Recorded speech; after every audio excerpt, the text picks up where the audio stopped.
Palabras de la noche. Palabras con imagen. El análisis de los acontecimientos que influyen en nuestra vida con el periodista Francisco Durán Rosillo.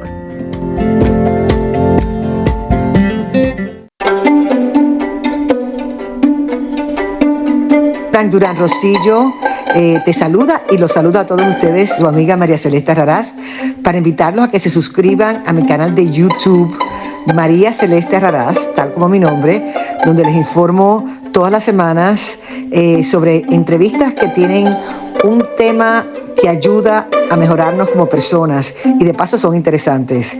Las pueden encontrar en mi canal de YouTube, así que los espero. Y se suscriben gratis.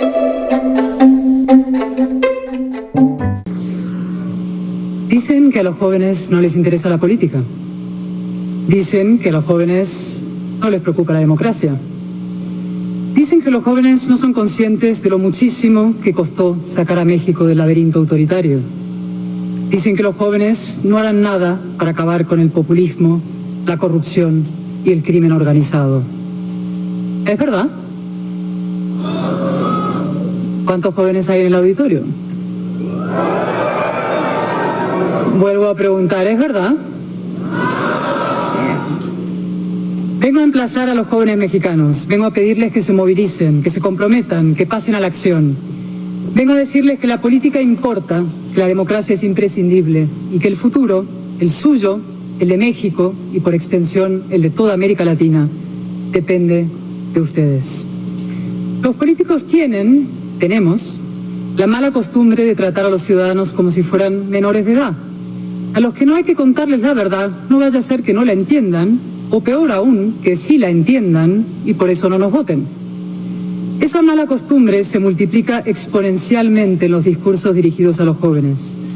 Ahí el político se convierte en el hada madrina de nuestras fantasías infantiles, todo halagos, todo mimos, todo promesas de imposible cumplimiento. Ante un auditorio joven, hasta el más serio y responsable de los políticos se convierte en un vulgar populista. ¿Y qué es el populismo? Yo suelo decir que es el impúdico culto al pueblo con espurios fines antidemocráticos. Pero ahora se me ocurre una definición mejor. El populista es el presunto político, subrayo lo de presunto, que niega a los ciudadanos su condición de adultos para asumir él o ella la condición de padre perpetuo. Bueno, más que de padre, de padrino, a lo Vito Corleone. El populismo es corrosivo para la democracia, pero sobre todo es corrosivo para los jóvenes. Se aprovecha del narcisismo propio de cualquier adolescente, alienta su victimismo, lo mantiene flotando en una suerte de líquido amniótico del que acaban saliendo, sí, pero a golpes contra la cruda realidad. Solo hay una cosa más perjudicial para el pleno desarrollo de un ser humano que el papá Estado. El Estado mami. El estado de los cuidados, yo diría paliativos, que prometen los populistas como si el dinero público cayera del cielo o manara de un volcán, cenizas del Popocatépetl.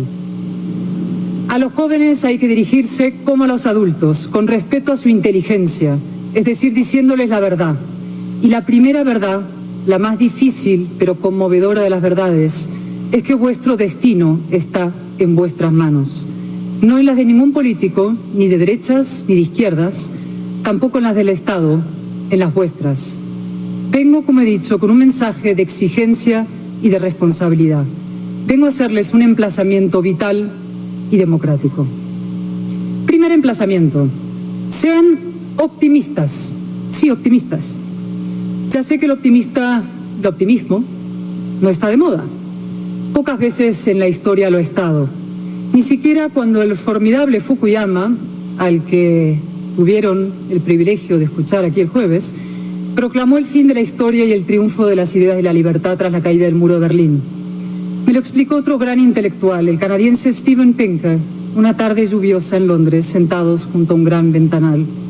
Los pesimistas, me dijo, gozan de un enorme prestigio. Son los presuntos informados, los enterados, los que se regodean en la acumulación de malas noticias mientras beben champagne en sus penthouses intelectuales. Y los medios de comunicación les dan cancha.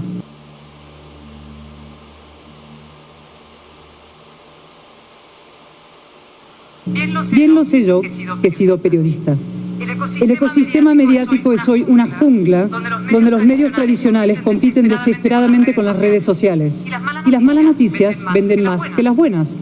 Dan más clics, más share, más audiencia.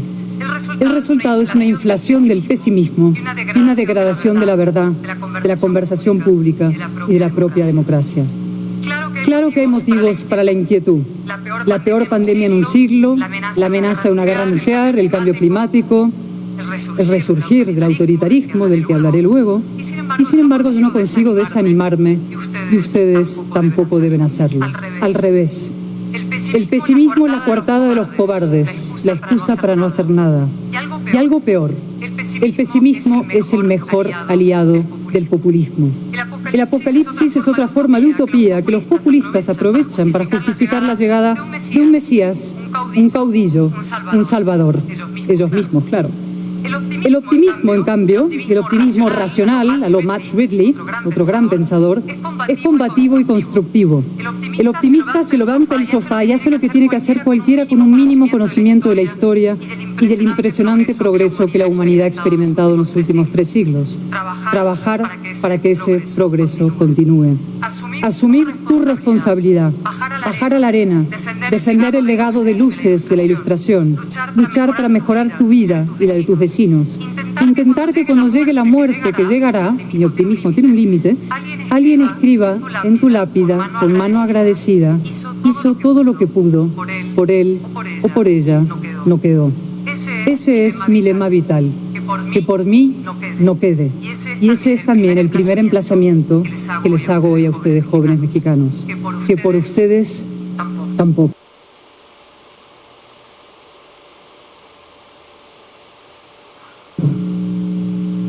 Segundo emplazamiento, sobre una cuestión decisiva, la educación. Roberto, viva la Universidad de la Libertad.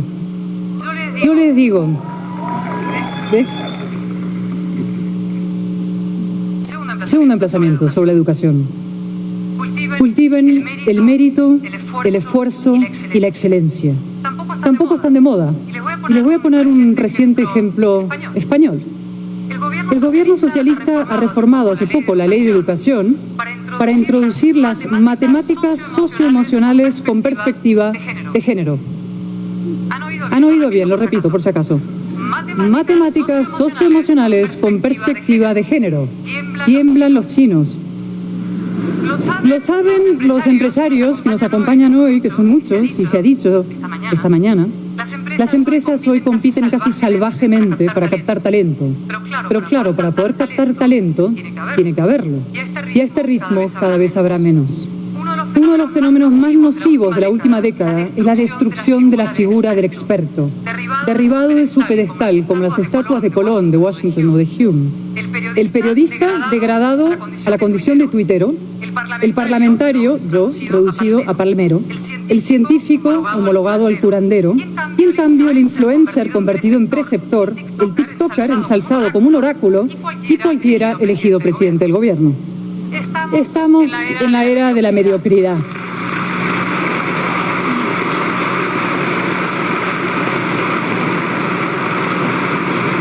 El conocimiento, la experiencia y el mérito, los hechos, la ley y el esfuerzo, los pilares del progreso, han sido rumbrados como si conformaran un canon caduco, el reaccionario mundo de ayer. Lo que importa ahora son mis opiniones y sobre todo mis sentimientos, el incandescente, fluido, autodeterminado y determinante yo. No es que el mérito se desprecie, es que se combate con la hazaña del cruzado. Nunca se había politizado la ignorancia como ahora. Nunca el mainstream había hecho de la mediocridad y del hasta muera la inteligencia una consigna moral.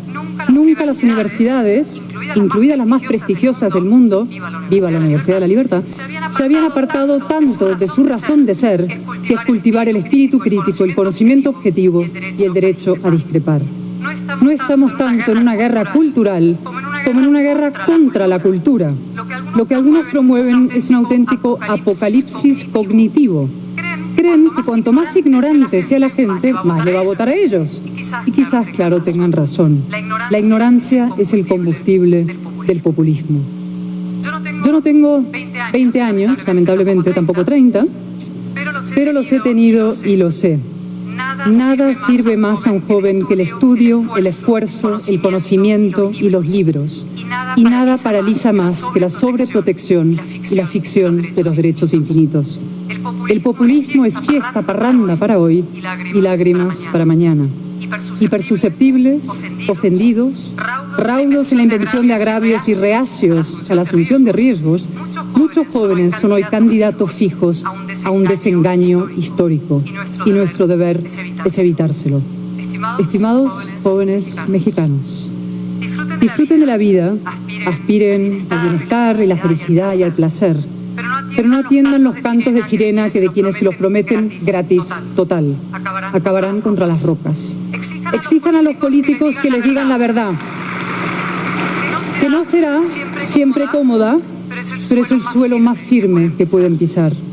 Sepan que el mérito existe, que la excelencia importa y la valentía es imprescindible. Y huyan del victimismo social, identitario o de cualquier tipo. Las políticas identitarias son la moderna modalidad de la servidumbre. Nos tratan a las mujeres y a las minorías como menores de edad a perpetuidad, como seres débiles necesitados de tutela ajena. Y yo no acepto ninguna tutela, ni la tutela de un hombre, ni la tutela de una mujer. Reclamen, por tanto, su derecho a ofender y a ser ofendidos, porque en esa transacción adulta residen el pluralismo y la verdadera tolerancia. Y prepárense para competir, es decir, para vivir y trabajar en el mundo real, que no es el del útero materno, sino al intemperie. En definitiva, bien decía Ricardo, háganse dueños de su propio destino. Incluso contribuyan a un mejor destino colectivo. Les aseguro que pocas cosas hay más gratificantes. Y ahí quería llegar, a mi tercer emplazamiento. Apreciados jóvenes mexicanos, implíquense en la política. Sí, en la política. Eso sí que no está de moda, ¿eh? Hace unos años murió mi maestro y mentor Sir John H. Eliot, uno de los grandes hispanistas de todos los tiempos. Con él descubrí la historia transatlántica, la gloria azteca, la noche triste, el México barroco y virreinal. Con él visité por primera vez esta bellísima ciudad de Puebla de Los Ángeles, siguiendo la pista de un personaje polémico y fascinante del siglo XVII, don Juan de Palafox y Mendoza, un reformista, un idealista, un justiciero. Y con él aprendí también que el individuo tiene una influencia decisiva en el devenir de la historia. Hitler o Churchill, Putin o Zelensky. Pues bien, cuando le conté a Sir John, una tarde, que había decidido sustituir la delicada penumbra de los archivos mexicanos por la estridente redacción de un periódico español, sacudió tristemente la cabeza. Le pareció una degradación impropia de una chica tan seria como yo. Cuando unos años después lo llamé otra vez y le dije que iba a dedicarme a la política, casi se desmaya. Caetana cuesta abajo y sin frenos. Pocos oficios hay más devaluados y denostados que la política, y con motivo. La tónica es la mediocridad, cuando no el esperpento. La política contemporánea se ha convertido en un plató de televisión en el que proliferan los payasos, los peleles, los patanes y los pendencieros. No hace falta que cite nombres, todos sabemos quiénes son. No andan lejos de aquí. Los políticos hemos desprestigiado nuestro oficio en una competencia desquiciada con el populismo, que en realidad no es una forma de hacer política, sino la antipolítica, su némesis y principal rival, porque se disfraza de política para destruirla desde el interior. El asalto al Capitolio, por ejemplo, o el estallido de violencia que liquidó la Constitución chilena, y ahí siguen, o el referéndum ilegal de independencia en Cataluña, donde vengo yo, en 2017. O sí, lo diré con claridad. Las mañaneras del presidente Andrés Manuel López Obrador, en las que señala directamente a periodistas, empresarios y rivales políticos, en las que juega perversa y peligrosamente al divide y vencerás. Es fácil detectar a un populista. Su fin es el poder absoluto y su medio la polarización. En realidad, el populismo está al alcance de cualquiera. Basta plantarse ante una cámara y enardecer a las masas, tocar la fibra sentimental, pulsar las bajas pasiones, la envidia, el miedo, el odio, el rencor, denunciar el infierno en la tierra o prometer el asalto a los cielos. Señalar a un enemigo fácil, la casta, el capitalismo, la oligarquía, Washington, los españoles. Hasta yo podría hacerlo. Soy casi tan criolla como AMLO. El populismo, queridos amigos, es el atajo de los mediocres. Para movilizar con la razón hay que valer. Qué infrecuente, pero qué maravilla, cuando de pronto surge un político capaz de hilvanar razones y argumentos, de forma adulta, seria, contenida, cuidando las palabras, sin trampas retóricas ni concesiones a la demagogia. Un discurso poderoso en forma y fondo en el que brillan la belleza y la verdad. En ese instante mágico, el debate se eleva. El auditorio queda envuelto en un silencio respetuoso y reverencial. La política recupera su sentido y su dignidad, y con ellas el aprecio de los ciudadanos. Es cierto, pocos oficios hay más devaluados que la política, y sin embargo, ninguno hay más importante. Los políticos somos la primera élite de la sociedad en el sentido más grave y exigente de la palabra élite. Nadie carga con una mayor responsabilidad. Nuestras decisiones afectan a todos los ámbitos de la vida de la gente, desde lo más pequeño, lo más nimio, el trazado de un camino, una carretera, hasta lo más drástico, la vida y la muerte, la gestión de una pandemia, la participación en una guerra. De ahí la importancia, la crucial importancia de que la política se dediquen los más inteligentes, los más competentes, los más honrados, los mejores. ¿Por qué no ustedes?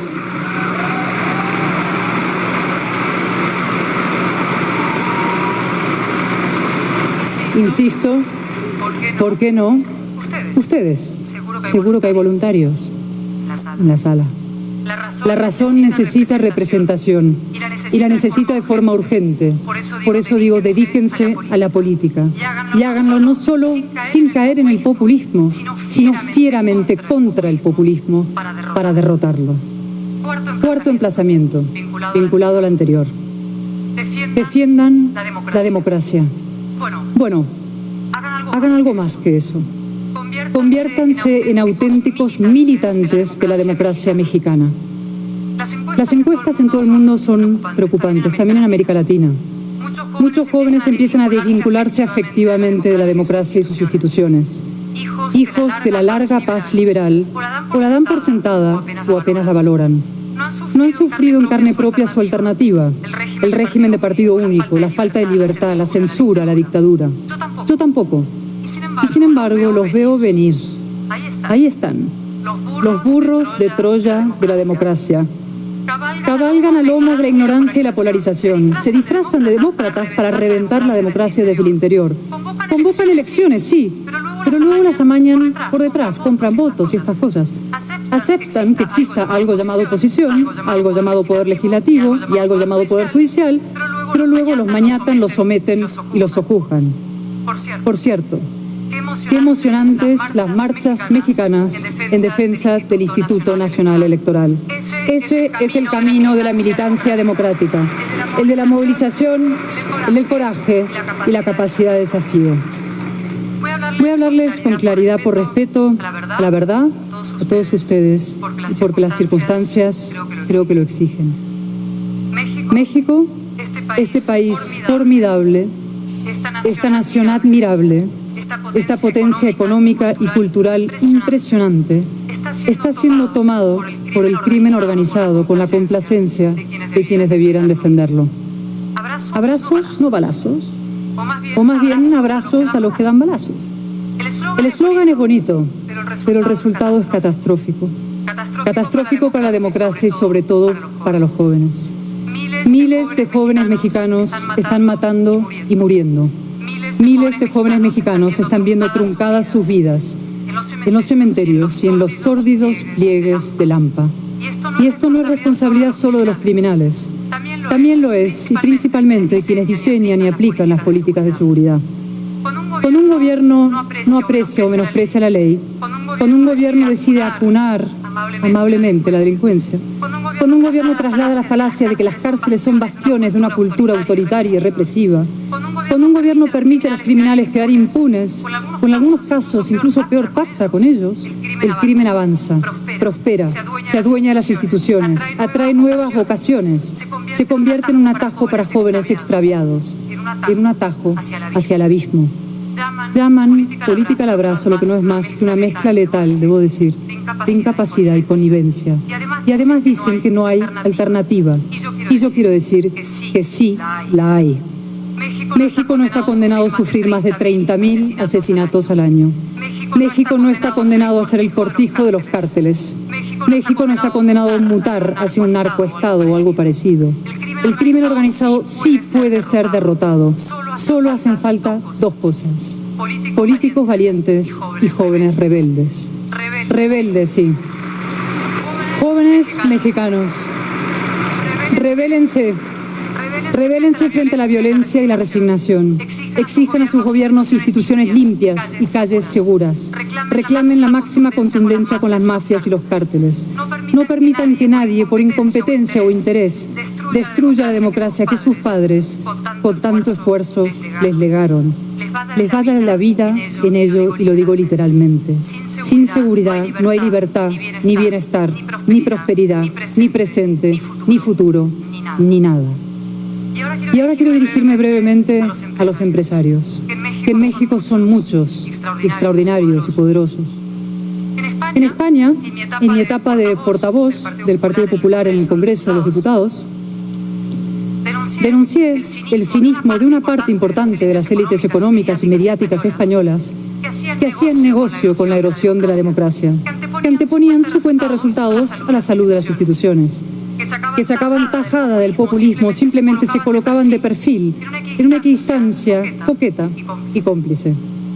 Esto no me granjeó muchos amigos, es verdad, pero en política no venimos a ser amigos, sino a defender el interés general. Las élites económicas tienen también una grave responsabilidad en la deriva autoritaria en América Latina. Aquí también hay empresarios que han mirado para otro lado y que han hecho negocio con la erosión de la democracia. Pienso en el advenimiento de Hugo Chávez en su día, en la insólita continuidad de Nicolás Maduro y también en la impunidad política y moral de la que todavía disfruta el presidente López Obrador. Ahora bien, no se tomen, y lo digo sinceramente, mis palabras como un yo acuso, sino al revés, es un yo animo. Yo animo a los empresarios mexicanos a seguir el ejemplo de los que sí alzan la voz, porque también los hay. Sin ir más lejos, nuestro anfitrión en este magnífico evento, Ricardo Salinas, a quien le doy doblemente las gracias por su valentía y por su invitación.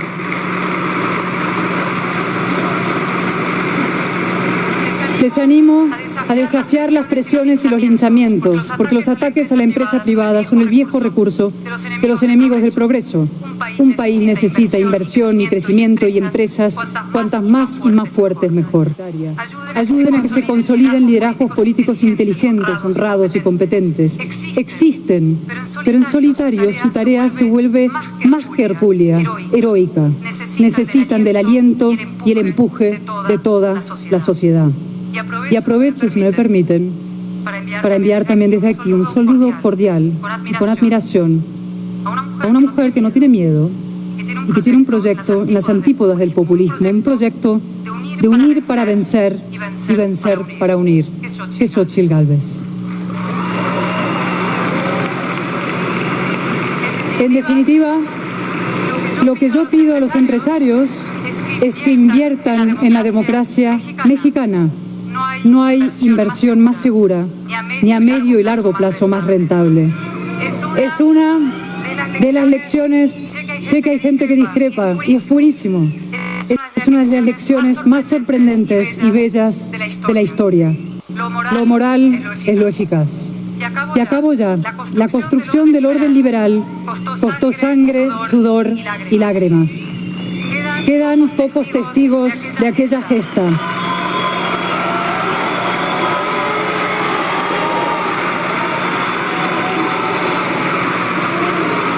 La construcción del orden liberal costó sangre, sudor y lágrimas. Quedan pocos testigos de aquella gesta. Tampoco mi padre, al que tanto adoré. La tolerancia es muy importante, cada uno tiene su opinión, es fundamental poder cultivarla y defenderla en libertad. Decía que la construcción precisamente de la tolerancia, el orden liberal, costó muchísimo. Quedan muy pocos testigos, tampoco mi padre, al que tanto quise y adoré. Él fue uno de los tantísimos jóvenes que se alistaron para luchar contra el nazismo. Miles, millones de chicos como él murieron en los campos y en las playas, en las trincheras y en los barracones, bajo las bombas del totalitarismo alemán. A sus cuerpos mutilados e inertes se suman los de los millones de hombres y mujeres sepultados posteriormente por la aplastante maquinaria comunista. El orden liberal es una delicada mezcla de inteligencia, humanidad y valentía, y su defensa exige sacrificios a los que nuestra generación no está acostumbrada, pero no hay alternativa. Fuera del orden liberal solo hay fuerza y violencia, decadencia y degradación. Fuera de la democracia no hay libertad, ni paz, ni progreso, ni civilización. Y por eso, estimados jóvenes, voy a hacerles un último emplazamiento. Sean salmones. Sí, salmones. El salmón tiene una peculiaridad, y es que nada contra la corriente, río arriba. Un político español de la transición, un centrista encantador que se llamaba Alfonso de Senillosa, decía que en la vida se puede ser todo menos un cobarde. Y yo estoy de acuerdo. La valentía es una cualidad esencial, pero quizá hoy lo sea más que nunca. La cancelación y la intolerancia se han convertido en una práctica habitual en las democracias occidentales.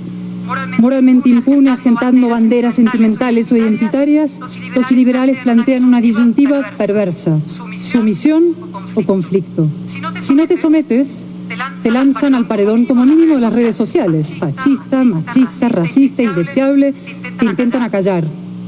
A veces incluso consiguen echarte del tablero. A mí me ocurrió, pero bueno, volví. Y sin embargo lo digo y lo repito, entre el conflicto y la sumisión, yo elijo el conflicto. Primero porque de tanto manosearla las etiquetas se han vuelto irrelevantes.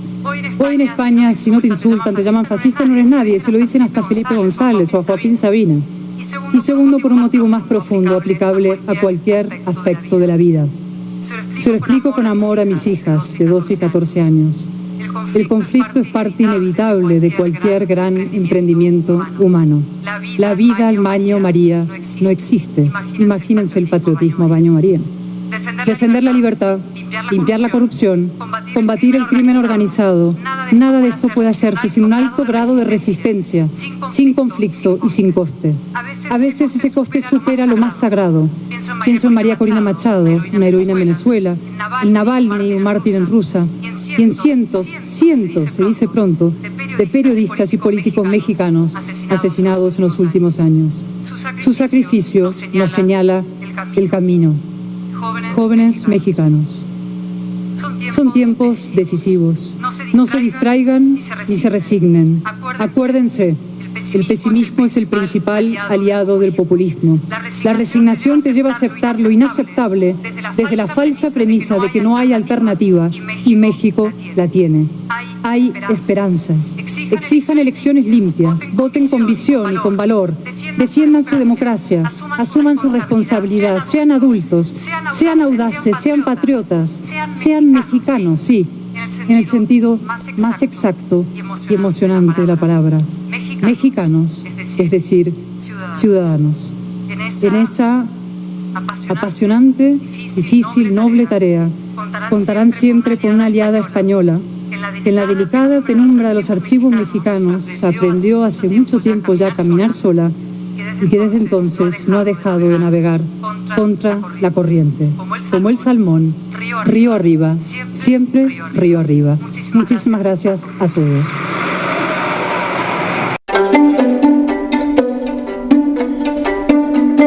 Durán Rosillo te saluda y los saluda a todos ustedes, su amiga María Celeste Raraz, para invitarlos a que se suscriban a mi canal de YouTube, María Celeste Raraz, tal como mi nombre, donde les informo todas las semanas sobre entrevistas que tienen un tema que ayuda a mejorarnos como personas y de paso son interesantes.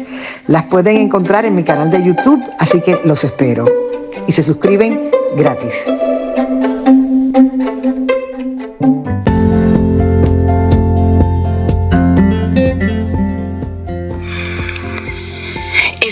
El análisis de la noticia, transparente como el agua, con el periodista Francisco Durán Rosillo.